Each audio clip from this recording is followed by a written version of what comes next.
नमस्कार, मैं डॉक्टर पुष्पा श्रीवास्तव अपने यूट्यूब चैनल हमारी संस्कृति हमारी विरासत में आप सभी का स्वागत करती हूँ। आज मैं बात करूँगी प्राकृतिक चिकित्सा के संबंध में। नई खोजें आमतौर पर विद्वान अथवा विज्ञान के जानकार लोग ही करते हैं, किंतु एक खोज ऐसी भी है जिसे बीमार अथवा अपनी बीमारी से थक हार चुके लोगों ने किया, और इसी का नाम है प्राकृतिक चिकित्सा।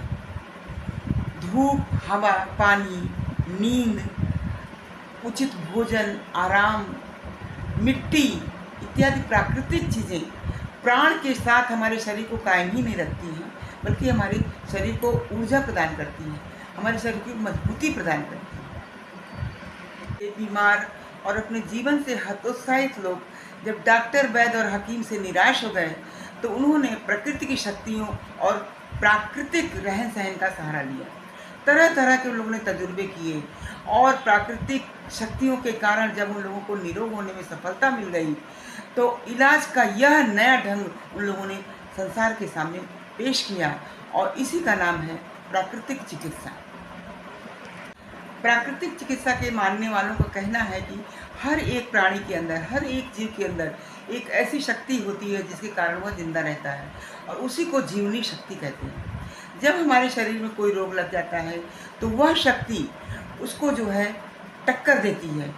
जिस प्रकार से हमारे नाक में यदि कोई चीज़ चला जाए तो छींक आती है और वह चीज़ बाहर निकल जाता है। इसलिए जीवनी शक्ति को यदि हम अपने बढ़ा लें तो वह खुद ही रोग को नष्ट कर सकती है। इस क्रम में मैं सर्वप्रथम नींद की बात करती हूँ। नींद हजारों बीमारियों का इलाज है, और नींद का पूरा न होना हजारों बीमारियों को न्योता देना है। प्रत्येक मनुष्य को 8 घंटे की नींद पूरी करना जरूरी होता है। मनुष्य का शरीर एक मशीन है। जागृत अवस्था में उसके सारे कलपुर्जे शरीर के काम करते रहते हैं, किंतु जब वह सोता है तो उसके बहुत सारे कलपुर्जे थम जाते हैं। लेकिन उस अवस्था में भी, उस सुप्तावस्था में भी वे प्रकृति से शक्ति को ग्रहण करते रहते हैं। कोई भी मशीन 24 घंटा उससे काम नहीं लिया जा सकता है। इसी प्रकार से हम अपने शरीर से भी 24 घंटा उससे काम नहीं ले सकते हैं, उसको ज़रूर आराम की ज़रूरत पड़ती है।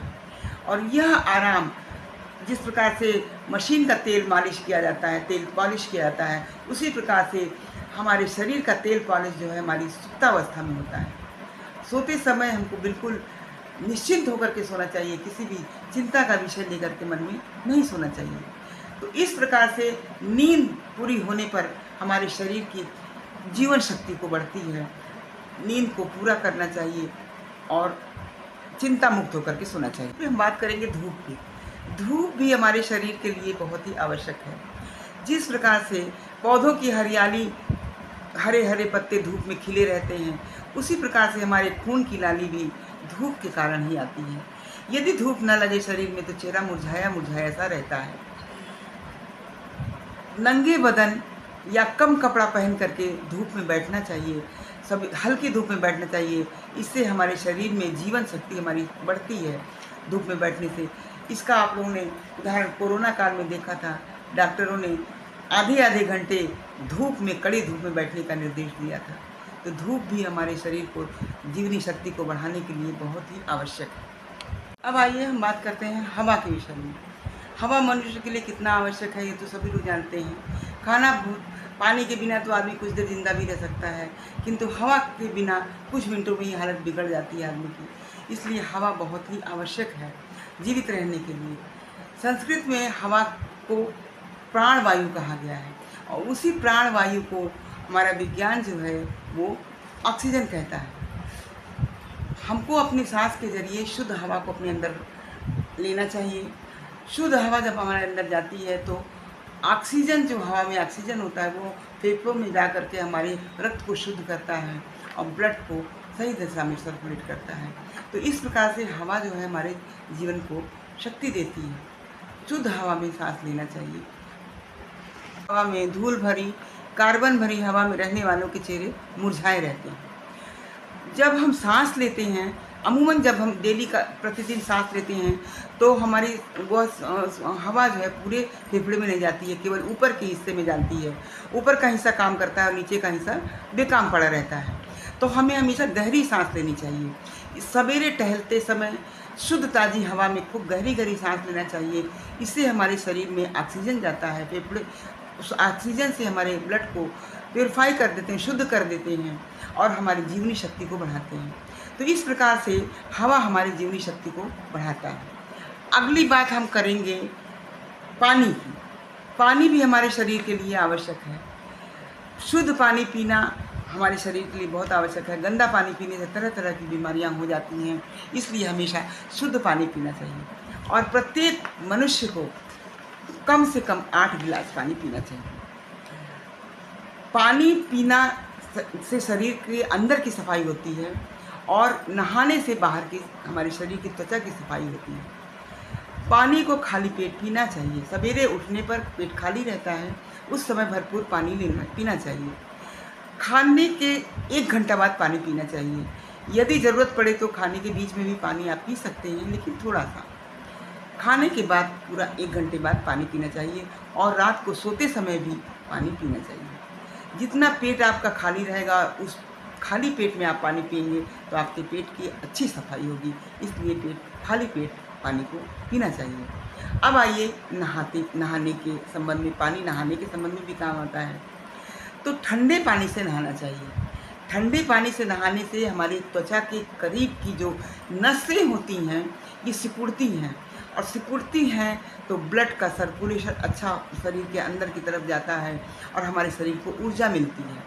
इसके विपरीत यदि हम गर्म पानी से नहाते हैं तो हमारी नसें फैलती हैं और हमारा ब्लड धीरे चलता है, जिससे हमारे शरीर की ऊर्जा, हमारी शक्ति शरीर की क्षीण होती है, जीवनी शक्ति क्षीण होती है। तो इस प्रकार से पानी नहाने और पीने दोनों ही रूप में लेने से हमारी जीवनी शक्ति को बढ़ाता है। अगले विषय पे आते हैं हम, मिट्टी। मिट्टी भी हमारे शरीर के लिए खास उपयोगी है।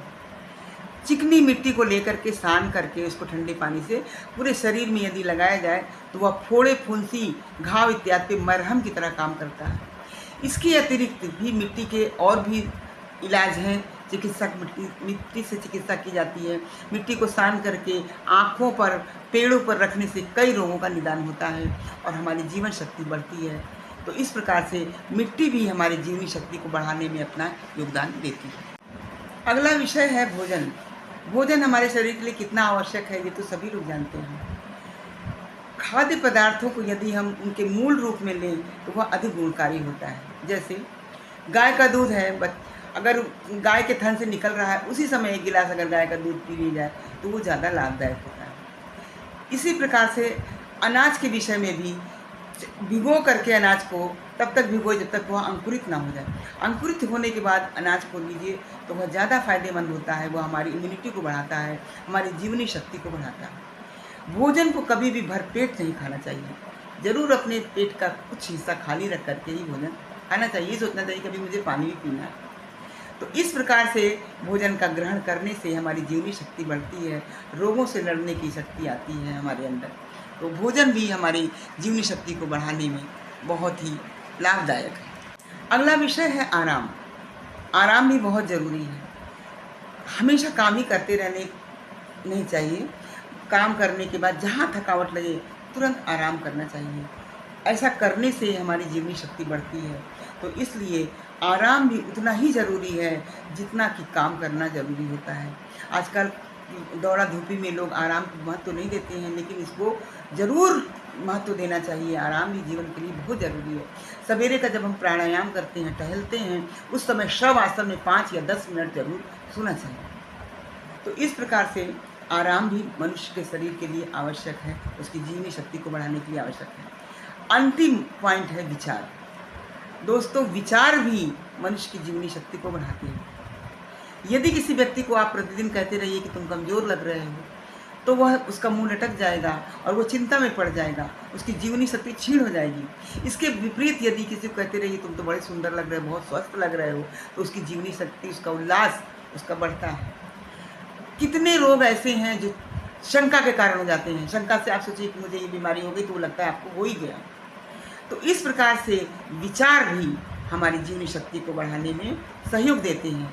तो इसलिए अपने विचार को हमेशा शुद्ध रखिए, विचार को पॉजिटिव रखिए, निगेटिव विचारें कभी मत आने दीजिए। तो इस प्रकार से मैंने आपको हवा, पानी, धूप, निद्रा इत्यादि से अपनी जीवनी शक्ति बढ़ाने के उपाय बताया। मेरा यह वीडियो आपको कैसा लगा?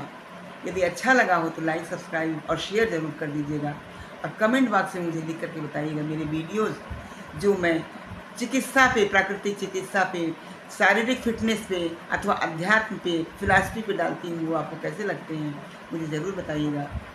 Thank you. मिलते हैं अगले वीडियो में।